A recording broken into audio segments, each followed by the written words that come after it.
أعوذ بالله من الشيطان اللعين الرجيم. بسم الله الرحمن الرحيم.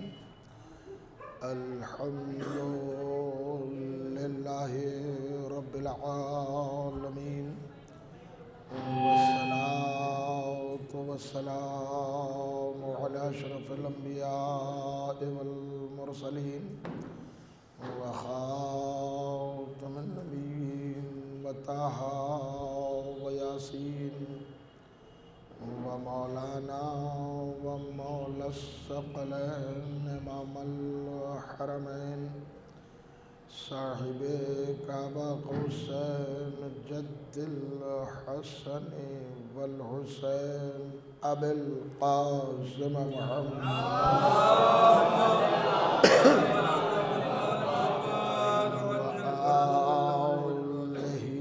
أهل بيته الطيبين الطاهرين المعصومين المظلومين، ولعنة الله على أعدائهم ومنكر فضائلهم وغاصبي حقوقهم أجمعين من الآن إلى قيام يوم الدين. أما بعد، فقد قال الله سبحانه تبارك وتعالى في كتابه المبين، وهو أصدق الصادقين وقوله الحق. بسم الله الرحمن الرحيم. ولم يكن له كفوا أحد. صلوات بر محمد. محترم سامعین و برادران ایمانی، عزاداران سید الشہداء، میں نے آپ حضرات کی خدمت میں جس آیت کریمہ کی تلاوت کی اور اس کا شرف حاصل کیا، یہ آیت کریمہ قرآن کریم کے سورۃ اخلاص کی بڑی مشہور و معروف آیت کریمہ ہے۔ سب سے پہلے تو یہ قرآن کا یہ واحد سورہ ہے جو اللہ کی وحدت پہ نازل ہوا ہے۔ ملاحظہ کریں، یہ واحد سورہ ہے کہ جو پورے کا پورا اللہ کی وحدت پہ نازل ہوا۔ دیکھیے، قرآن میں کچھ سورے ایسے ہیں کہ ظاہر سی بات ہے سبھی اللہ کا کلام ہے، لیکن کچھ ایسے سورے ہیں جن کے لیے شریعت اسلام نے بہت زیادہ ان کے منزلت کو بیان کیا ہے۔ مثلا سورہ الحمد، جس کے لیے معصوم نے فرمایا کہ جو کچھ پورے قرآن میں ہے وہ سورہ الحمد میں ہے۔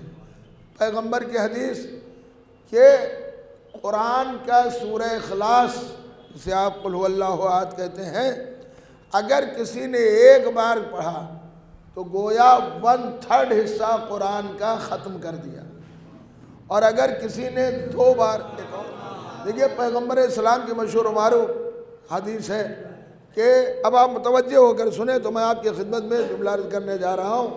5 منٹ مولانا دیکھیے آگے تشریف لے آئیں، صلوات پڑھیں محمد آل محمد۔ دیکھیے، قرآن کریم اللہ کا کلام ہے اور اس میں کسی بھی مسلمان کو ذرہ برابر شک نہیں ہے، اور اگر شک ہے تو وہ مسلمان نہیں ہے۔ قرآن کے لیے سب سے چھوٹی بات یہ ہے کہ جسم کا نجس انسان قرآن کو چھو ہی نہیں سکتا۔ تو جو شرط اللہ نے قرآن کے لیے رکھی ہے وہی شرط اللہ نے وارث قرآن کے لیے رکھی ہے۔ جیسے جسم کا نجس انسان قرآن کو چھو نہیں سکتا، ویسے ہی نسل کا نجس انسان اہل بیت کو مان نہیں سکتا۔ دیکھیے، ملاحظہ کریں، تو جو شرط اللہ نے قرآن کے لیے رکھی ہے۔ اب دیکھیے، قرآن کے لیے معصوم نے، پیغمبر نے فرمایا ہے، دیکھیے کسی سے بھی مثال دے سکتے تھے سورے سے، لیکن آپ پورا قرآن پڑھ جائیے، پیغمبر کی پوری حدیثیں پڑھ جائیے۔ پیغمبر نے جو مولا علی کو تشبیہیں دی ہیں، کبھی یہ بتایا ہے کہ تم میرے لیے ویسے ہی ہو جیسے موسیٰ کے لیے ہارون۔ ملاحظہ کریں، کبھی کعبے سے تشبیہ دی، یا علی تمہاری مثال۔ ایک اور صلوات پڑھیں محمد آل محمد۔ یا علی تمہاری مثال کعبے جیسی ہے. دیکھیے دو مثالیں ہو گئی. کعبے جیسی تمہاری مثال. کیا مطلب؟ جو کعبے کی فضیلت ہے وہی علی کی فضیلت ہے. جو کعبے کا کمال ہے وہی علی کا کمال ہے. اچھا کعبے کا کیا کمال ہے؟ کہ پہلا کمال یہی ہے کہ کعبہ کسی کی طرف نہیں جاتا ہے، لوگ کعبے کی طرف چل کے آتے ہیں. میں ملاحظہ کریں تو پہلی صفت یہ ہے کہ کعبہ کسی کی طرف چل کر نہیں جاتا. تو مثال جو تھی کہ یا علی تمہاری مثال مثل کعبہ کے ہے. دوسری مثال پیغمبر نے دی کہ یا علی تمہاری مثال سورہ قل هو اللہ احد جیسی ہے. آپ ملاحظہ کریں تمہاری مثال سورہ قل هو اللہ احد جیسی ہے. کہا کیسے؟ کہا دیکھیے قل هو اللہ احد کے لیے، سورہ احد کے لیے یہ حدیث ہے نبی کی کہ جس نے ایک بار سورہ، آئیے اقبال بھائی آگے تشریف لے آئے، صلوات پڑھیں محمد آل محمد. جس نے ایک بار سورہ توحید کی تلاوت کی اس نے قرآن کا ایک تہائی حصہ ختم کر دیا. متوجہ ہو. اور جس نے دو بار پیغمبر نے فرمایا سورہ توحید کی، سورہ اخلاص کی، سورہ قل هو اللہ کی تلاوت کی، اس نے قرآن کے دو حصے ختم کر دیے، تلاوت کر دی. اور جس نے 3 بار سورہ اخلاص کی تلاوت کی اس نے پورا قرآن ختم کر دیا. اسی لیے ہمارے ہاں جب بھی اصحال ثواب ہوتا ہے تو کہا جاتا ہے 1 بار الحمد اور 3 بار قل هو اللہ. بھائی ملاحظہ کریں یہ پورے ختم قرآن کے برابر ہے. جو دیکھیے آیت اللہ سیستانی صاحب جو عالم و مرجع ہیں انہوں نے اس پہ فتویٰ بھی دیا، بیان کیا ہے کہ صاحب جو لوگ قرآن پڑھتے ہیں اجرت پہ، ملاحظہ کریں وہ یہ نہ کریں کہ 3 بار قل هو اللہ پڑھ دیا اور کہا قرآن ختم ہو گیا. صلوات پڑھیں محمد علیہ. بھئی قرآن پڑھنا الگ ہے، ثواب الگ ہے. ملاحظہ کریں قرآن پڑھنا الگ ہے، ثواب الگ ہے. تو پیغمبر نے فرمایا یا علی جس نے قرآن کے ایک بار سورہ قل هو اللہ کی ایک بار تلاوت کی اس نے قرآن کا ایک حصہ ختم کیا. جس نے 2 بار تلاوت کی اس سورہ کی اس نے 2 حصہ قرآن کا ختم کر دیا. اور جس نے 3 بار قرآن کی تلاوت کی، سورہ کی تلاوت کی، اس نے پورا قرآن ختم کر دیا. اب نبی نے فرمایا یا علی تمہاری مثال مثل کعبے کے ہے. میں ملاحظہ یا علی تمہاری مثال مثل کعبہ کے ہے. یا علی تمہاری مثال ہارون جیسی ہے. تیسری مثال کیا تھی؟ یا علی تمہاری مثال سورہ قل هو اللہ احد جیسی ہے. میں ملاحظہ کریں کہا کیسے؟ کہا یا علی جس نے تم کو صرف زبان سے دوست رکھا. ملاحظہ کریں حدیث سنی ہے اسی میں، جس نے تم کو صرف زبان سے دوست رکھا اس نے محبت کا ایک پہلو پورا کیا. ملاحظہ کریں جس نے تم کو زبان سے دوست رکھا اس نے محبت کا ایک پہلو پورا کیا. اور یا علی جس نے تم کو زبان سے بھی دوست رکھا اور عمل سے بھی دوست رکھا اس نے محبت کے 2 حصے پورے کر دیے. اور یا علی جس نے تم کو زبان سے بھی دوست رکھا، ملاحظہ کرے عمل سے بھی دوست رکھا اور دل سے بھی دوست رکھا اس نے محبت کی پوری حدیں قائم کر دی. بھائی پوری توجہ، صلوات بڑھے محمد.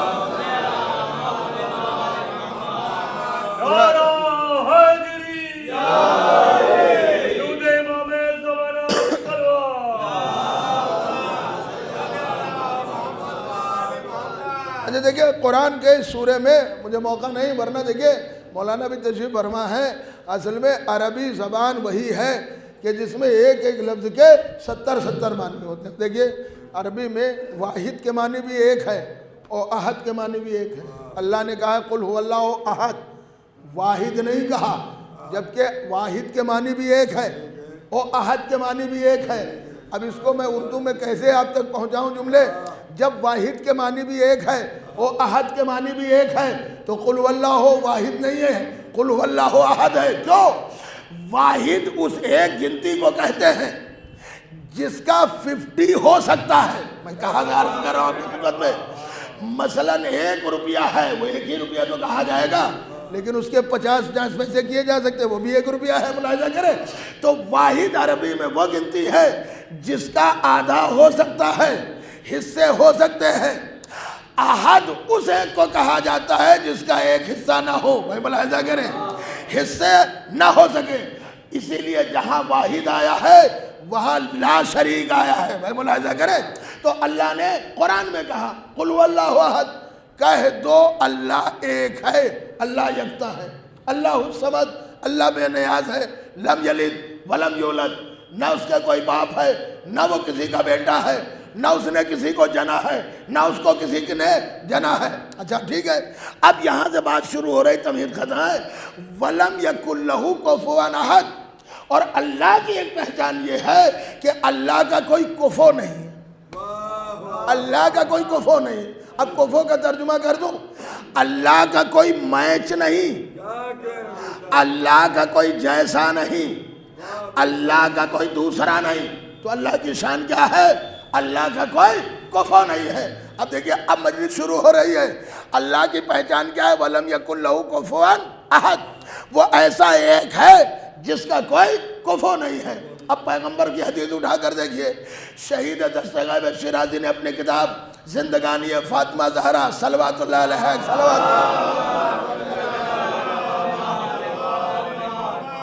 میں تحریر فرمایا ہے، ملاحظہ کریں کہ یہ کفو کے لیے پیغمبر نے فرمایا کہ اللہ کی ذات کی پہچان کیا ہے؟ اس کا کوئی کفو نہیں۔ تو نبی نے فرمایا کہ یا علی، اگر تم نہ ہوتے تو میری بیٹی زہرا کا کوئی کفو نہ ہوتا۔ میں کیا عرض کر رہا ہوں؟ تو میں آ گیا وہیں پر، یا علی اگر تم نہ ہوتے تو میری بیٹی فاطمہ زہرا کا کوئی کفو نہ ہوتا۔ جب آپ دیکھ لیجئے، جناب مریم کا بھی مریم کے دور میں کوئی کفو نہیں تھا۔ دیکھیے کفو نہیں تھا۔ اچھا جب کفو نہیں تھا تو میں پوچھ تو سکتا ہوں اللہ میاں سے کہ تو علی کل شیء قدیر ہے یا مجبور ہے؟ اب آپ ملاحظہ کریں، میں اللہ سے پروردگار، میں اتنا ضرور کہوں گا، ہاتھ جوڑ کر معاف کر دے پروردگار، تو علی کل شیء قدیر ہے یا مجبور ہے؟ کہ میں مجبور نہیں ہوں، علی کل شیء قدیر ہوں۔ تو کہا پروردگار تو جب علی کل شیء قدیر تھا تو پھر مریم کے دور میں مریم کا شوہر کیوں نہیں پیدا کیا؟ جب تو نے قرآن میں کہا ہم نے ہر شے کا جوڑا بنایا تو مریم کا جوڑا کہاں تھا؟ ملاحظہ کرے۔ اب آپ کہیں گے مریم کی شادی نہیں ہوئی، دیکھیے اللہ ہی نے روکا۔ کس نے روکا؟ کہ صاحب مریم کو اللہ نے روکا کہ بی بی تم شادی نہ کرنا، دیکھیے یہ اللہ کا حکم ہے۔ پروردگار کیوں؟ کہا یہ معصومہ ہے اور شادی جب ہوگی تو وہ غیر معصوم ہوگا۔ تو یہ تو بات الگ آپ کہہ رہے ہیں نا، بھئی اللہ جیسے معصومہ بنا سکتا تھا ویسے ہی معصوم بھی بنا سکتا تھا، ہے نا؟ تو پروردگار تو نے مریم کی شادی کیوں نہیں ہونے دی؟ اس میں کیا راز ہے؟ کہ اگر مریم کی شادی ہو جاتی تو علی کا تنہا شرف نہ رہتا، چاہے جیسا سنیں، علی کا تنہا شرف نہ رہتا۔ پروردگار کیوں؟ کہا جب علی یہ کہتے کہ میری زوجہ معصومہ تو مریم کا بھی شوہر کہتا میری زوجہ بھی معصومہ۔ میں دیکھیں ملاحظہ کریں، ایک صلوات پڑھیں محمد آل محمد۔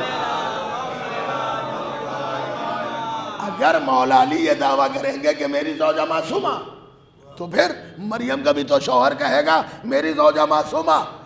علی کا تنہا شرف رہے یہ کہنے میں، کوئی دوسرا شریک نہ ہو پائے، اس لیے کہا بی بی شادی نہ کرنا۔ اچھا شادی نہیں کی، دنیا میں یہ پہلا ہے قاعدہ۔ یہاں اللہ نے کہا کہ ہم اولاد دیتے ہیں مگر قاعدے و قانون سے۔ آدم کو اس نے ضرور مٹی سے پیدا کیا، لیکن ٹھیک ہے اس کے بعد جو سلسلہ چلا تو کبھی آپ دکھا نہیں سکتے ایسا کہ کوئی واقعہ ہوا ہو کہ ماں اور باپ نہ ہو۔ واحد یہ عیسیٰ، پروردگار یہ کیا ہے کہ میں اپنا قانون توڑ دوں گا، توڑنے کی ضرورت کیا ہے؟ معبود مریم کی شادی ہو جائے، کہ شادی میں راز ہیں۔ اب آپ متوجہ ہو کر سنیں کہ دیکھو میں نے مریم کو صدیقہ بنایا ہے، میں نے مریم کو معصومہ بنایا، متوجہ ہو کر سنیں گے، صدیقہ بنایا ہے اور مریم کو معصومہ بنایا ہے۔ تو پروردگار تو کہنا کیا چاہتا ہے؟ کہا بغیر شوہر کے، اب آپ پڑھ لیجئے نبی کی حدیث ہے، کائنات میں دو ہی عورتیں تو معصومہ ہیں اور صدیقہ ہیں، ایک مریم کی ذات، دوسری زہرا کی ذات۔ ملاحظہ کریں، ایک مریم کی ذات، دوسری زہرا کی ذات۔ تو پروردگار صدیقہ جب بنایا ہے تو کہنا کیا چاہتا ہے؟ کہ میں قرآن میں یہ دلیل بنانا چاہتا ہوں، مہر لگانا چاہتا ہوں کہ دیکھو میں نے مریم کو صدیقہ بنایا، شوہر نہیں تھا تب بھی میں نے مریم کو اولاد عطا کی۔ یہ کہہ جا سنیں، بھئی شوہر نہیں تھا پھر بھی میں نے اپنے قدرت کاملہ سے اولاد عطا کی۔ اب یہ جو تم کتابوں میں مسلمانوں نقلی حدیثیں لا رہے ہو کہ وہ بھی صدیقہ ہے وہ بھی صدیقہ ہے، پہلے اولاد دکھاؤ پھر صدیقہ مانو۔ صلوات پڑھے محمد۔ پہلے اولاد دکھاؤ، کہہ رہے ہو اولاد ہے، کہہ رہے ہو صدیقہ۔ اچھا دیکھیے ہمارے یہاں لفظوں کا بڑا دخل رہتا ہے۔ کیا مطلب لفظوں کا دخل رہتا ہے؟ کہ معنی کچھ ہوتے ہیں اور قرآن کچھ معنی بیان کر رہا ہے، تو ہمیں معنی کچھ بھی ہوں میں تو قرآن کی طرف جھکنا ہے۔ اچھا معصومہ کسے کہتے ہیں یہ بھی آپ سمجھ لیجئے تاکہ بات میں کہیں منزل تک جا رہا ہوں۔ شریعت میں معصومہ کوئی عورت نہیں ہو سکتی، صرف دو عورتیں ہیں معصومہ، وہی ایک مریم کے ساتھ ایک زہرا کے ساتھ۔ معصومہ کہتے کسے ہیں؟ معصوم تو مان لیا کہ جس سے کبھی کوئی ترک اولا بھی نہ ہو، گناہ تو بہت بڑی بات ہم کہہ نہیں سکتے، لیکن اب معصومہ کسے کہتے ہیں؟ ترک اولا بھی اس سے نو ٹھیک ہے، لیکن ڈیفینیشن کیا ہے؟ کہ شریعت میں معصومہ اسے کہتے ہیں۔ دیکھیے ادب ہے منبر کا، اس لیے میں کہہ رہا ہوں، سمجھنا سمجھے تو میں اس کا ذمہ دار ہوں، میں اپنی بات آپ تک پہنچائے دے رہا ہوں۔ شریعت میں دو جملوں میں بات پہنچا رہا ہوں، شریعت میں معصومہ اسے کہتے ہیں، متوجہ ہو کر سنیں، شریعت میں معصومہ اسے کہتے ہیں جس میں طہارت کی ضد نہ ہو۔ اب بولا جا کرے اگر ایک صلوات پڑھے محمد آل محمد، ایک اور باواز بلند صلوات پڑھے محمد آل محمد۔ شاید جملہ رہے گا نہ ہونے دیکھا، شریعت میں معصومہ اسے کہتے ہیں جس میں طہارت کی ضد نہ ہو۔ ہو گئی بات؟ اب دوسرا جملہ کہہ رہا ہوں، شریعت میں معصومہ اسے کہتے ہیں کہ ادھر بچے کی ولادت ہو اور ادھر وہی ماں مصلی عبادت پہ کھڑی ہو جائے، ادھر مصلی عبادت پہ کھڑی ہو جائے، اسے کہتے ہیں معصومہ۔ یہ دو ہی خاتون ہے، یا تو مریم کی ذات یا تو زہرا کی ذات، ملاحظہ کریں، ادھر بچے کی ولادت ہو اور ادھر مصلی عبادت پہ۔ دیکھیے اکثر لوگوں کے یہاں یہ غلط فہمی پہنچ گئی کہ اللہ نے مریم کو اپنے گھر سے نکال دیا، تو لوگ سمجھتے ہیں توبہ توبہ، اچھا اس میں بڑا وہ جملے کستے ہیں، چلی جاؤ، نکل جاؤ، ہٹ جاؤ۔ یہ نہیں، معصومہ ہے، ادب لازم ہے۔ اللہ نے قرآن میں مریم کو معصومہ کہا ہے، میں ملاحظہ کرے، مریم کو معصومہ کہا ہے، لہذا ادب لازم ہے۔ اللہ نے کہا بی بی معصومہ تھی۔ دیکھیے تو یہ جو ذہن میں آتا ہے کہ ولادت کی وجہ سے اللہ نے تھوڑی دیر کے لیے ہٹایا، مسئلہ ولادت کی وجہ سے نہیں تھا مومنین۔ آپ کہیں گے کیسے؟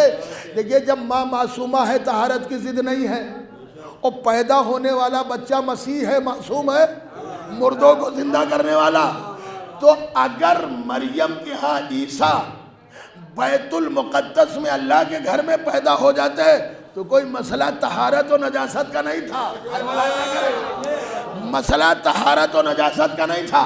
کہا کیوں؟ دیکھیں ذہن میں تو یہی آتا ہے کہ ولادت کا وقت ہٹا دیا کہ بی بی چلی جاؤ۔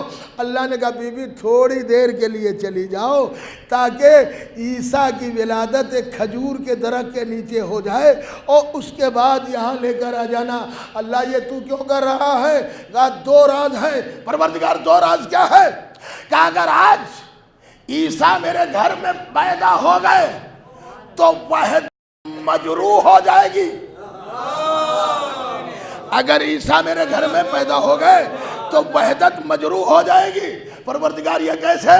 کہ جب عیسائی میرے نبی سے مباہلہ کریں گے تو یہ کہیں گے، وہ تو کہی رہے کہ عیسیٰ اللہ کے بیٹے ہیں، تو ان کو یہ دلیل ملتی کہ محمد صلی اللہ علیہ وسلم آپ نبی ہیں۔ اب آپ ہی بتائیے اگر وہ اللہ میاں کے بیٹے نہ ہوتے تو اللہ کے گھر کیسے پیدا ہوتے؟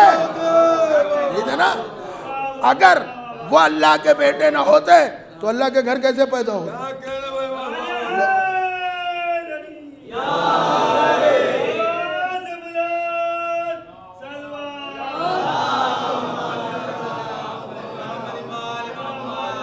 اگر وہ اللہ، دیکھیں ان کو تو دلیل ویسے وہ تو مان ہی نہیں رہے تھے، کہہ رہے تھے نہیں یہ اسی پہ مباہلہ ہوا، تو ان کا اگر یہ اللہ میاں کے بیٹے نہیں تھے تو اللہ کے گھر کیسے پیدا ہوئے؟ تو اللہ نے کہا بی بی تم وہاں چلی جاؤ، وحدت بھی مجروح نہ ہو او علی کا تنہا شرف بھی رہ جائے. ارے ملاحظہ کریں وحدت بھی مجروح نہ ہو, او علی کا تنہا شرف بھی رہ جائے. کیوں کہ اگر یہ پیدا ہو گئے سارا مسلمان زور ادھر جھونک دے گا, کون بڑی بات ہے. ارے وہ بھی تو پیدا ہوئے, اس میں کون سی بڑی بات ہے. اگر علی پیدا ہو گئے تو وہ بھی عیسیٰ پیغمبر بھی تو پیدا ہوئے. تو اللہ نے کہا ایک تو وحدت مجروح ہوگی, دوسرے علی کا تنہا کمال نہ رہے گا. بھائی ملاحظہ کریں. اچھا پروردگار, ایک اور جملہ عرض کر دوں, صدیقہ کسے کہتے ہیں؟ عام طور سے ہمارے یہاں بولا جاتا ہے سچ بولنے والا. یہ یاد رکھیے گا, یہ صادق کا مبالغہ ہے, بہت زیادہ سچ بولنے والا. یہ ہے معنی, یہ ہے معنی لغت اور ڈکشنری کے, مگر میں اب قرآن کے معنی دے رہا ہوں آپ کو. یہ صادق معنی سچ بولنے والا, اور یہ صدیق مبالغہ ہے بہت زیادہ سچ بولنے والا. ٹھیک, لیکن میں قرآن کے معنی دے رہا ہوں. قرآن کے اعتبار سے صادق کے معنی سچ بولنے والا, صدیق اور صدیقہ کے معنی ہے جو بول دے وہ سچ ہو جائے. دیکھیے میں کہیں آ رہا ہوں, جو بول دے وہ سچ ہو جائے. اب دلیلیں مجھ سے سن لیجئے. اللہ نے قرآن میں 6 نبیوں کو صدیق کہا, ونلی 6 نبیوں کو صدیق کہا. کون؟ پہلے نبی ابراہیم. اللہ نے کہا اذکر فی الکتاب ابراہیم انہو کان صدیقا نبیا. میرے ابراہیم کا ذکر کرتے جاؤ, میرا ابراہیم صدیق نبی تھا. اچھا صدیق نبی کیسے تھا؟ کہ گھر میں مہمان آ گئے اور کچھ نہیں ملا, خدا کی قسم بڑا مسئلہ تھا گھر میں, جب کھانا نہ ہو مہمان آ جائے, کہاں کہاں گئے کچھ نہ ملا, کیسے کیا کریں. اچھا مہمان آ گئے, اب یہ قرآن میں ہے, پڑھ لیجئے تفسیروں میں, ایسا نہیں ہے کہ یہ الگ کی کوئی روایت ہے, قرآن کی تفسیروں میں. تو مارے شرم کے ریت بھر لی بوری میں, بمبئی کی زبان میں کہوں گونیوں میں ریت بھر لی, اور شلغم کی جگہ پہ نکیلے پتھر اللہ کے ڈال دیا گھر میں. سارا ان کی زوجہ نے پوچھا, وائف نے, اللہ کے خلیل کیا ہے؟ کہا یہ آٹا ہے, یہ شلجم ہے, لے کے آیا ہوں مہمانوں کے لیے, کھانا تیار کرو. باہر نکل گئے. اب یہ بتائیے نبی نے سچ بولا ہے یا نہیں بولا ہے؟ پوری توجہ. اچھا ملاحظہ کریں, اب آپ متوجہ ہو کر سنیں کہ جیسے ہی سارا نے آٹا کھولا, کہا ارے سرکار کو بلوایا, کہا یہ بتائیے آپ کہاں سے لائے ہیں یہ آٹا؟ کہا ہے کیا ہوا؟ کہا اس میں خوشبو آ رہی ہے, وہ اتنا بہترین آٹا کہ میں نے کبھی اس سے پہلے آپ لائے نہیں, یہ کون سا کہاں سے لائے؟ تو کہا ارے ایک دوست کیا. کہا وہ دوست کون ہے جس نے پہلی بار اتنا اچھا آٹا دیا؟ بھائی ملاحظہ کرے. اچھا وہ پتھر جو تھے وہ شلجم بن گئے. کہا اب ابراہیم تو معلوم تھا ہم نے کیا کیا ہے, سجدے میں چلے گئے. کہا پروردگار تو نے میری خلت کو بچا لیا, ہائے ہائے تو نے میری خلت کو بچا لیا. کہا خلت نہیں بچائی, اپنی وحدت بچائی. ہائے ہائے ہائے, ارے نہ سنے, مجھے نہیں معلوم, خلت نہیں بچائی, ارے اپنی وحدت کو بچایا. کہا کیوں؟ کہا تمہیں میں نے قرآن میں صدیق کہا. بھائی ملاحظہ کرے, تمہیں میں نے صدیق کہا, تمہاری زبان سے نکل گیا کہ یہ آٹا ہے. اگر ریت رہتی تو یہ مورخ کے قلم چلتے کہ وہ بھی جھوٹ ہے اور اللہ کے بھی صدیق جھوٹ بولتے ہیں. ہائے ہائے ملاحظہ کرے. لہذا تمہیں صدیق کہا تھا, تمہاری زبان سے جو نکل گیا وہ ہم نے کر دیا تاکہ پتہ چل جائے کہ اللہ کے صدیق کبھی جھوٹ نہیں بولتے. ملاحظہ کریں, 6 نبیوں کو موقع نہیں ہے ورنہ میں بتاتا. اب بخاری کو مانے کہ قرآن کی باری مانے؟ کہا آپ کہیں گے کیسے؟ بخاری پڑھ لیجئے, اور اگر حدیث نہ ملے میں زیادہ نہیں کروں, گلا کٹوا دوں گا, لکھ کے دے دوں گا کہ مجھے قتل کر دو, اور ممبر پہ نہیں بیٹھوں گا. دیکھیں مولانا بھی تشریف فرما, بخاری میں یہ حدیث ہے. کہا کہ سرکار ابراہیم, سیدنا ابراہیم نے زندگی میں 3 جھوٹ بولے. اب یہ میں وہ تفصیل نہیں بنائی اندر, اگر بخاری میں روایت نہ ہو تو میں ذمہ دار ہوں. روایت بخاری میں نہیں ہے, حدیثیں ہیں. بخاری میں یہ حدیث ہے کہ ابراہیم نے زندگی میں 3 جھوٹ بولے. اب یہ بتائیے ہم بخاری کی مانے کہ اللہ میاں کی مانے؟ ملاحظہ کرے, اللہ کہہ رہا میرا نبی صدیق ہے. بھائی ملاحظہ کرے, جو کہہ دیتا ہے وہ ہو جاتا ہے. اور بخاری کہہ رہی ہے, بخاری میں حدیث ہے کہ ابراہیم صدیق نے زندگی میں 3 جھوٹ بولے، تو میں اتنا گزارش کر دوں، کم سے کم اتنا تو پتہ چل گیا کہ جب اللہ کا بنایا ہوا صدیق، متوجہ ہو کر سنیں، جب اللہ کا بنایا ہوا صدیق زندگی میں 3 جھوٹ بول سکتا ہے تو جسے آپ نے بنایا ہوگا، صلوات پڑھے محمد۔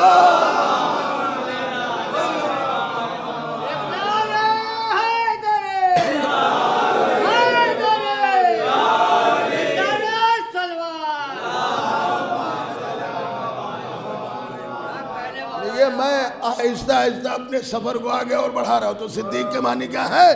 جو بول دے وہ سچ ہو جائے۔ اب بتاؤ، مباہلے میں صادق گئے تھے کہ صدیق گئے تھے؟ مباہلے میں صادق گئے تھے کہ صدیق گئے تھے؟ کہا یہی جاتا ہے کہ صاحب وہ جھوٹوں پر لعنت کرنے کے لیے گئے تھے، ہے نا؟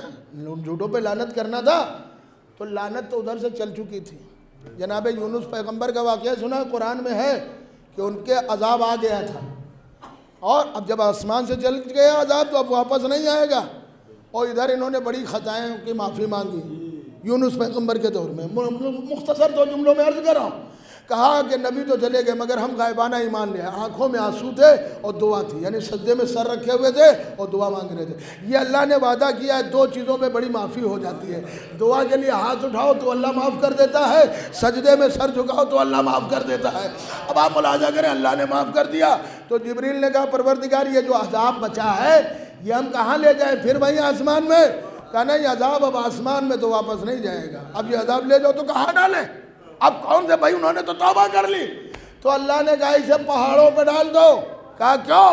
کہا اس لیے کہ ایک نبی کی زوجہ، ایک نبی کا بیٹا پہاڑ ہی کی پناہ لے گا۔ کہاں تو رہے ہو میرے دوستو؟ مجھے نہیں معلوم ہے، ایک نبی کی زوجہ، ایک نبی کا بیٹا پہاڑ ہی پر پناہ لے گا، پہاڑوں کو پناہ بنا لیا، لہذا عذاب اس پہ ڈال دو۔ تو جب نصارہ نجران آئے تو کیا ہوا؟ وہ جھوٹے تو تھے، جب سچوں کے مقابل میں آئے تو لعنت تو ادھر سے چل چکی، بھئی جھوٹوں پہ لعنت پڑنا ہے، اور ادھر انہوں نے معافی تلافی کر لی کہ جزیہ دے دیں گے۔ جزیہ کہتے ہیں ٹیکس کو، سب کچھ بھر دیں گے مگر بد دعا نہ کریے گا، ہم پہ لعنت نہ کریے گا ورنہ کوئی عیسائی بچے گا نہیں۔ تو لعنت تو وہاں سے چل چکی ہے، پروردگار واپس کر لے، کہا اب واپس تو نہیں جائے گی۔ تو یہ مباہلے پہ جو لعنت عیسائیوں کے لیے آئی تھی، اب پروردگار کہا جب بی بی دربار زہرا میں جائے گی تو جھوٹوں پر لعنت اپنے آپ۔ سارے آواز بڑھے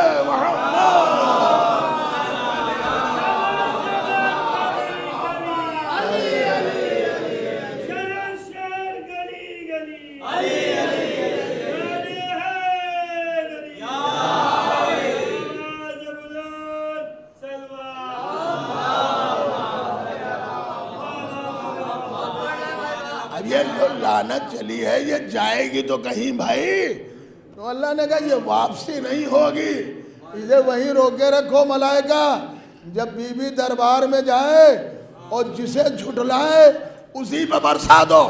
پوری توجہ نہ ذہن عالیہ میں، اب آپ متوجہ ہو گئے۔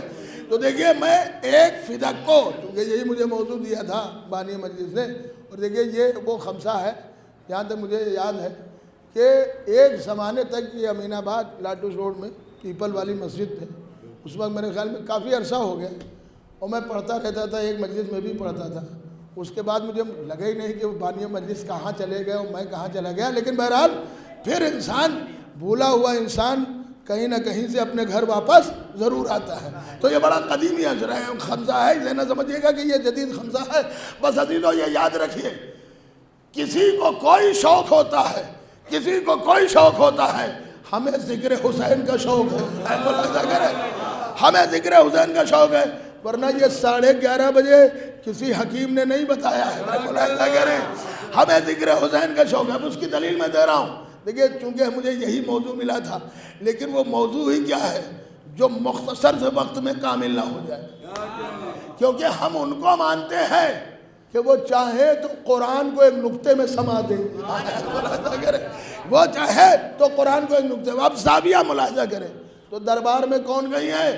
فاطمہ نہیں گئی، صدیقہ گئی ہے. ملاحظہ کریں. اچھا صدیقہ گئی ہے، اور ادھر جو ممبر پہ بیٹھا ہے وہ کون ہے؟ وہ بھی تو صدیق ہے. ہائے ہائے ہائے ہائے، ملاحظہ کریں، وہ بھی تو صدیق ہے. اچھا دیکھیے یہ بات میں زیادہ کہاں تک حوالے دوں، کہاں تک نام لکھوں. مرحوم کرار حسین صاحب قبلہ واعظ نے بھی اپنی کتاب میں لکھا ہے، اپنی کتاب میں تحریر فرمایا ہے. ابن ابی الحدید معتزلی یہ مسلمان ہے، شیعہ نہیں تھا، مگر ہوتا ہے بہت سے لوگ کھلے ذہن کے لوگ ہوتے ہیں، کھلے ذہن کے لوگ ہوتے ہیں جیسے علامہ اقبال وغیرہ وغیرہ، تو وہ اپنوں میں بھی کمی ہوتی تو بتاتے ہیں. تو یہ کھلے ذہن کا آدمی تھا. تو اس نے پوچھا کہ سرکار یہ بتائیے، جب ایک ہے صدیقہ اور دوسرا ہے صدیق اور پراپرٹی ہے ایک، وہ کہہ رہے ہیں میرا، یہ کہہ رہی ہے میرا، تو دو میں سے ایک تو جھوٹا ہوگا. کہا دو میں سے ایک تو ضرور غلط ہوگا، باطل پر جھوٹا ہوگا. تو کہا ہاں. تو کہا کیا انہیں معلوم نہیں تھا یہ صدیق نے کیا کیا؟ کہا انہیں معلوم تھا یہ جناب زہرا کا حق ہے. معلوم تھا. تو کہا پھر دیا کیوں نہیں؟ کہا خالی مسئلہ فدق کا نہیں تھا. آپ متوجہ ہو کر سنیں. کہا مسئلہ فدق کا نہیں تھا. کہا پھر کیا تھا؟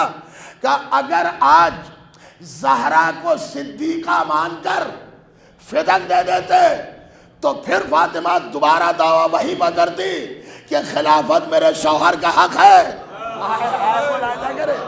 خلافت میرے شوہر کا حق ہے. جب بات آ گئی تو جملات کی خدمت میں نظر کر رہا ہوں. جیسے سنیے، یہ مسلمان کہتا تو ضرور ہے کہ صاحب ہم نبی کو نوری مانتے ہیں، کوئی کہتا ہے ہم خاکی مانتے ہیں. میں کہتا ہوں کچھ نہیں مانتے. کوئی کہتا ہے کہ صاحب خاکی مانتے ہیں، کوئی کہتا ہے ہم نوری مانتے ہیں. ایک بات پہ رکو تو، یا تو یہ کہو کہ نبی خاکی ہیں، ہم اور آپ خاکی ہیں. دیکھیے اس میں ہمارے بہت سے دوست بیٹھے ہوئے ہیں جن کو میں جانتا ہوں، کس کا نام لوں، بڑے دوست ہیں. انہوں نے میرے ساتھ بڑی نیکیاں کی، بہت سہارا دیا، سب کچھ کیا. لیکن میں آپ سے پوچھ رہا ہوں، کیا کوئی قانون ہے یا ایسا کوئی سماج میں نیا قانون بنا ہے کہ میرے مرنے کے بعد میری پراپرٹی دوستوں کو ملے، اولاد کو نہ ملے؟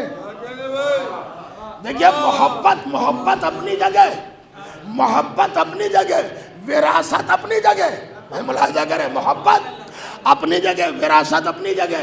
تو بھائی دوست کتنا بھی کام آئے مگر وراثت اولاد کو ملتی ہے، میراث اولاد کو ملتی ہے، دوست کو نہیں ملتی. کہا تو پھر یہ بتاؤ، اگر نبی خاکی تھے تو خاک کے پیکر کی بات ہماری میراث کون لے گا؟ ہماری اولاد.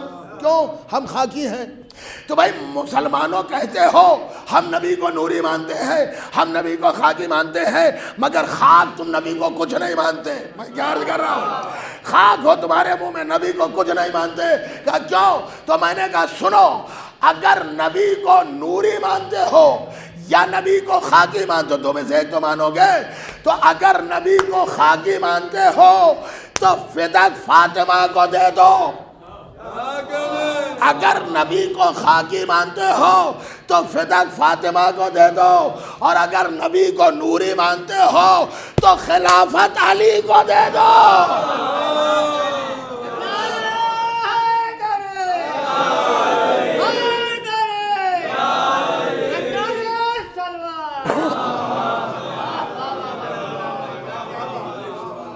اچھا اب یہ موقع ہی نہیں رہا چونکہ 11 بجے تو مجلس شروع ہوئی، اور دیکھیے ٹائم 35 منٹ ہو گئے ہیں. بس 5 اور 10 منٹ کے اندر میں اپنی بات تمام کروں. اسی میں فضائل بھی، اسی میں مسائل بھی. اب متوجہ ہو کر سنیں تو میں جملہ عرض کر رہا ہوں. دیکھیے اس دور میں کوئی وہ نہیں تھا عدالت ہاؤس جیسے یہاں کچہری ہوتی، کوئی کچہری تو بنی نہیں تھی، ہے نا، کورٹ تو تھا نہیں. پھر کیا ہوتا تھا یہ سمجھ لیجئے تو بات سمجھ میں آ جائے. خلیفہ وقت منبر پہ ہوتا تھا. یہ بالکل ایسے ہی ہوتا تھا جیسے آپ سمجھیے. اگر حق نہیں ہے منبر پہ آ گیا تو بالکل ویسے ہی آتا ہے جیسے کعبے میں بت آ جاتے ہیں. ارے صلوات پڑھے محمد علیہ. اچھا یہ میں آپ کی خدمت میں عرض کروں کہ بتوں کا ہزاروں برس کا قبضہ تھا. ابراہیم کے بعد تو بت آ گئے تھے اور نکلے علی کے دور میں ہزاروں برس اور قبضہ ناجائز کیے ہوئے. اچھا دیکھیے اتنا ناجائز قبضہ اتنے برسوں کا، ان کو کیس لڑنا چاہیے تھا، لیکن یہ چھوڑ کیوں دیا اللہ کا گھر؟ اور ایک نہیں ہے 360 ہیں کرایہ دار اللہ کے ہاں. اب وہ قبضہ دکھا رہے ہیں نا، جیسے آدمی کہتا جی میں صاحب 50 سال ہو گئے، اب صاحب کورٹ کچہری میں اور 50 سال لگیں گے. اب ہم ملاحظہ کر رہے ہیں، پوری توجہ. تو کہا یہ ملاحظہ کریں کہ بتوں تم نکل کیوں گئے؟ اتنی آسانی سے قبضہ جما لیا تھا، پرے جما لیے تھے. اب پھر جملہ آگے آپ کی خدمت میں عرض کر رہا ہوں. ہندوستان بھی تو غلام تھا. کب؟ جب انگریز آ گئے تھے. تقریباً کہہ رہا ہوں تقریباً 200 برس. اور پھر چلے کیسے گئے؟ کیوں چلے گئے؟ تمہاری تو حکومت تھی. کہا تمہیں معلوم نہیں ہے حکومت تو تھی مگر دل میں ڈر بیٹھا تھا. کیا؟ یہ ڈر بیٹھا تھا کہ ہم ہندوستان کے مالک نہیں غاصب ہیں. ہم ہندوستان کے مالک نہیں ہیں، غاصب ہیں. جب مالک متحد ہو کر آ جائیں گے تو ایک نہ ایک دن ہمیں نکلنا پڑے گا. انگریزوں کو یہ ڈر کھا گیا اور جب مالک آ گئے ہندوستان کے اٹھ کھڑے ہوئے تو غاصبوں کو نکلنا پڑا. یہی حال بتوں کا تھا. ابھی تک قبضہ تھا مگر علی کی ولادت سے سمجھ گئے کہ آج مالک آ گیا. جب مالک آئے گا تو غاصب کو نکلنا ہی پڑے گا. بھائی پوری توجہ. اب سنیے، خلیفہ وقت ممبر پہ سے بیٹھتا تھا اور صحابہ بیٹھے ہوئے، ٹھیک. اور جناب زہرا کا گھر کیسا تھا؟ کنڈیشن سن لیجیے. دروازہ ایک دروازہ مسجد میں کھلتا تھا اور ایک دروازہ الگ. بہت سے مکان ایسے ہیں جس کے 2 دروازے ہیں. اب میں پڑھ چکا جو کچھ مسجد میں عرض کر دوں. فاطمہ زہرا گواہ میں کس کو لائیں؟ مولا علی کو، حسن و حسین کو. فضہ کے لیے روایتیں ہیں مگر ام ایمن کو لائیں. یہ ام ایمن کون تھی؟ 2 جملوں میں سن لیجیے. یہ رسول اللہ کی کنیز تھی اور ان کو ملی تھی ورثے سے. ام ایمن یہ عبداللہ کی کنیز تھی، رسول اللہ کے والد جناب عبداللہ کی کنیز تھی. عبداللہ سے پھر یہ محمد کی کنیزی میں آئی اور محمد کے انتقال کے بعد، وفات کے بعد پھر یہ جناب زہرا کے پاس کنیزی میں آئی. تو اگر کوئی نبی میراث نہیں چھوڑتے ہیں تو یہ ام ایمن کہاں سے آئی؟ ملاحظہ کرے، اگر نبی میراث کوئی چھوڑتے ہی نہیں ہے تو اسی لیے ام ایمن کو لے کر آئی. اور ام ایمن کے لیے نبی نے کہا تھا کہ ام ایمن جنتی ہے. دیکھیے ملاحظہ کرے، یہاں جنت سے نیچے بات ہی نہیں. ارے بھائی فاطمہ ہے خاتون جنت، حسنین ہے سردار جنت، علی ہے ساقی جنت. اب آپ ملاحظہ کریں اتنے گواہ تو یہ جو گواہ ہے. اب دیکھیں 2 جملے ملاحظہ کریں، پوری توجہ میں ختم کر رہا ہوں. ممبر پہ بیٹھا ہوا پہلے شہزادی نے ایک دیکھیں ہوتا ہے مدعی اور ایک ہوتا ہے مدعا علیہ. اب یہ آپ ملاحظہ کریں. اس کے علاوہ دوسرا قانون میں مختصر سے وقت میں کیسے کر دوں. ابھی میں نے اخبار میں پڑھا تھا، سال بھر ہوا کہ ایک جج کے پاس ایک فائل پہنچی جس میں وہ خود انوالو تھا. کیا مطلب؟ وہ اسی نے کیس کیا ہوا تھا ایک زمین کے سلسلے میں اور اسی کے پاس پہنچ گئی. فوراً وہاں سے خارج کروائی گئی. کہا آپ تو جج ہیں اور آپ اس کھیت کے اس زمین کے ایک حصہ ہیں، کہہ رہے ہیں کہ میری ہے. تو ظاہر سی بات ہے جب جج ہیں تو اپنے نام آپ کر لیں گے.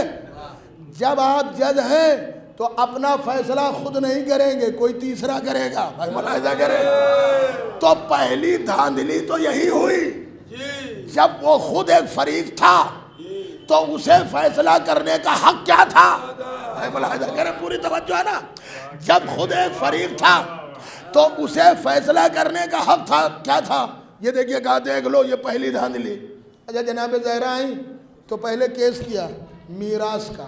میراث ہے، وہ کہا کہ پیغمبر کہہ کے گئے ہیں. اچھا کسی نے نہیں سنا، صرف انہوں نے سنا ہے. اس کا کوئی گواہ نہیں ہے، صرف یہ ام المومنین گواہ ہیں. اب آپ تاریخ پڑھ لیجئے. اچھی بات ہے کہ جب ام المومنین کی گواہی مان کیسے لی گئی؟ ارے بھائی جب نبی کی بیٹی کی گواہی نہیں مانی گئی تو نبی کی زوجہ کی گواہی کیوں مانی گئی؟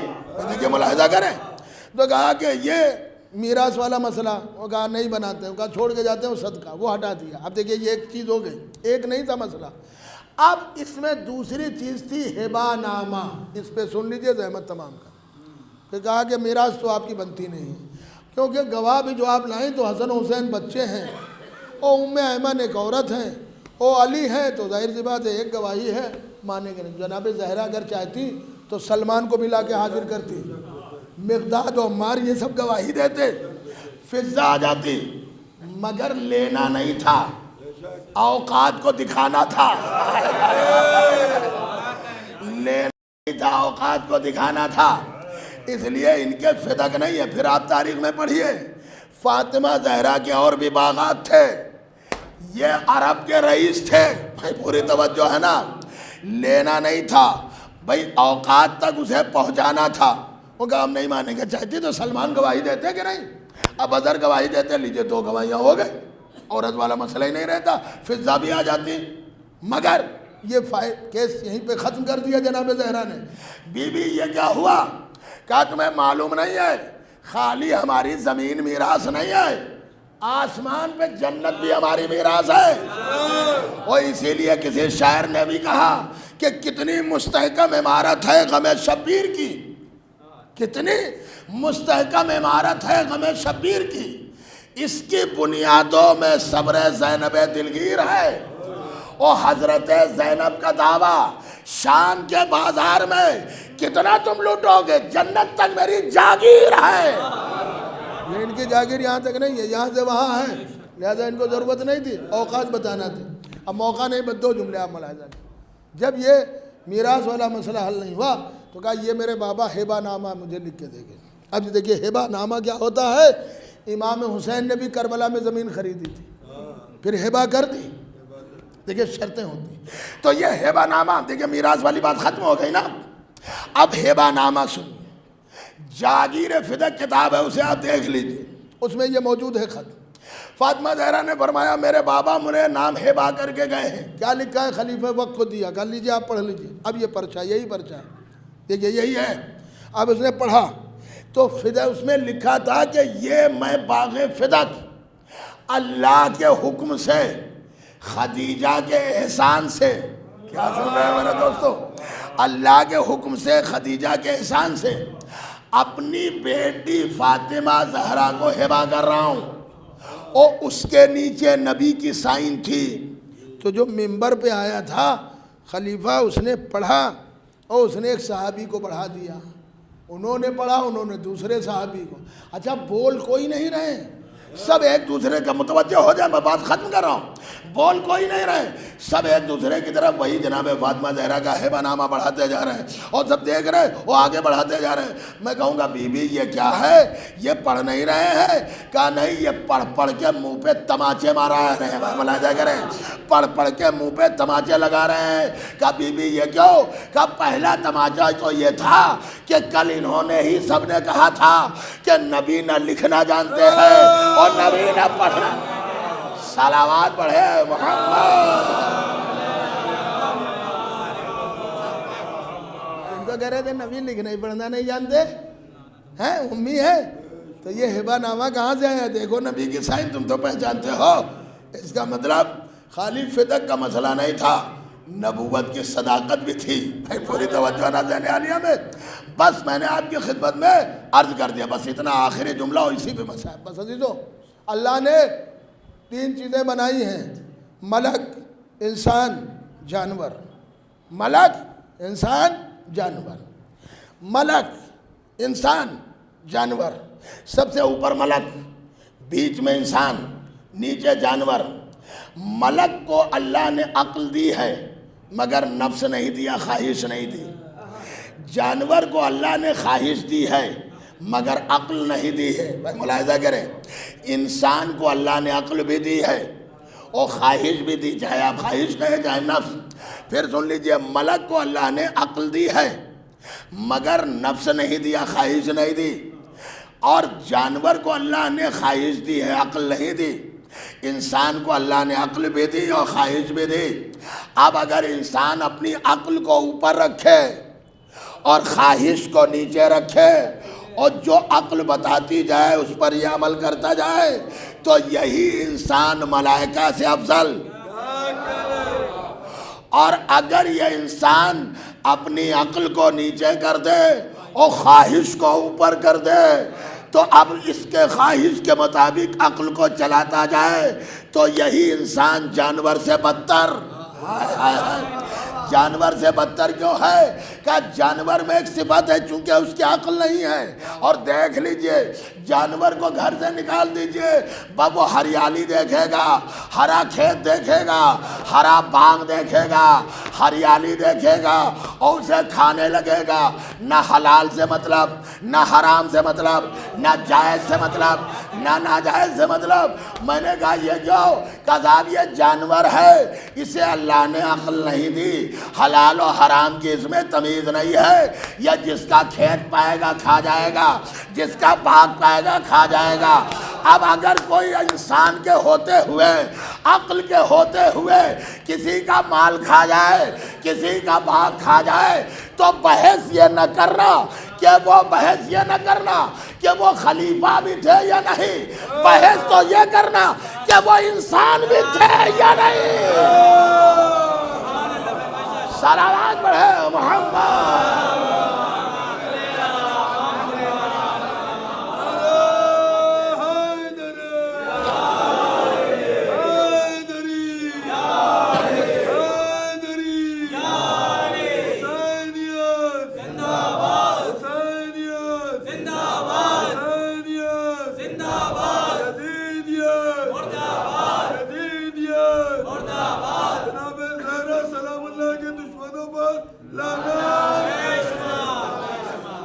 ایک بآواز بلند صلوات پڑھیں.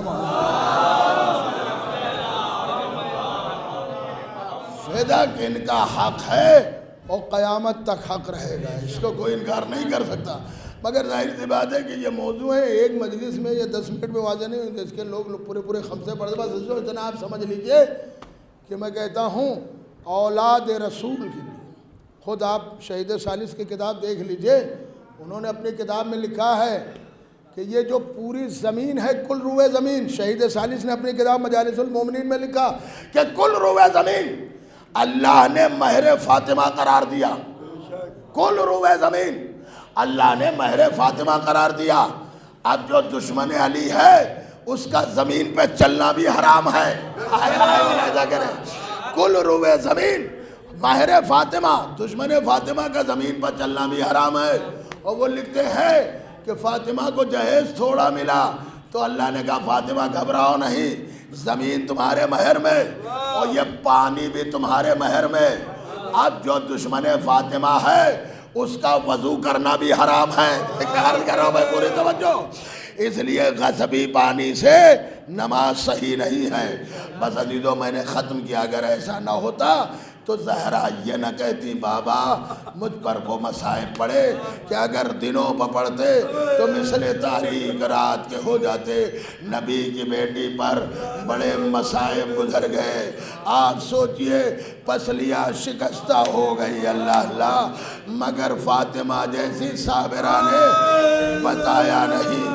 مگر ہاں جب رات کے اندھیرے میں علی نے غسل دیا اور ہاتھ پسلیوں تک پہنچ گیا تو علی کی چیخ نکل گئی, واہ مصیبتہ, واہ غربتہ, واہ محمدہ, واہ فاطمہ. بس عزیزو فاطمہ بہرہ کی پسلیاں شکستہ ہوئی مگر امام زمانہ نے سلام کیا. خود امام حسین پر زیارت ناہیہ میں موجود ہے, کہتے ہیں کہ میرا سلام ہو اس میرے جد حسین پر جس کی دائیں طرف کی پسلیاں بائیں طرف آ گئی. میرا سلام ہو اس میرے جد حسین پر جس کی بائیں طرف کی پسلیاں دائیں طرف آ گئی, دائیں طرف کی پسلیاں بائیں طرف آ گئی. میرا سلام ہو اس میرے جد حسین پر جس کا لاشا ٹکڑے ٹکڑے کر دیا گیا. یہی وجہ ہے کہ عزیزو بس آخری جملہ ہمارے یہاں مجلس کے لیے وقت معین ہوتا ہے، مومنین کو بلایا جاتا ہے اور پھر ذاکر ممبر پہ جاتا ہے اور ممبر پہ جانے کے بعد فضائل پڑھتا ہے، پھر مصائب کی طرف آتا ہے تو مومنین پھر آہستہ آہستہ رونے پہ آمادہ ہوتے ہیں۔ مگر سید سجاد کی مجلس کیا تھی؟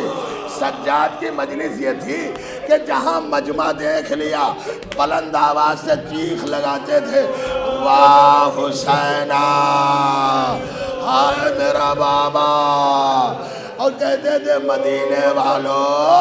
مدینے والو میرا بابا پیاسا مارا گیا۔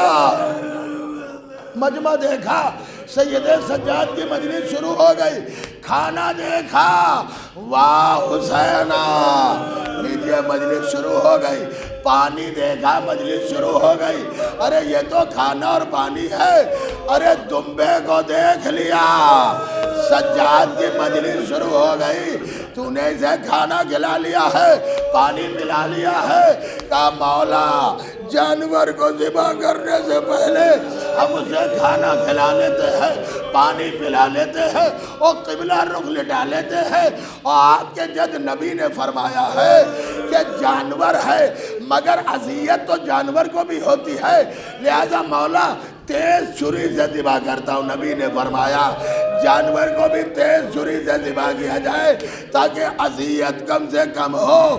بھائی اتنا سننا تھا، امام بے چین ہو گئے، امامے کو اتار دیا، گریبان جان کر دیا، کربلا کا رخ دیا، اے میرے مظلوم بابا، ارے جانور ذبح کیا جائے تو کھانا کھلا لیا جائے، پانی پلا لیا جائے، تیز چھری سے ذبح، اے بابا آپ کو ذبح کیا گیا۔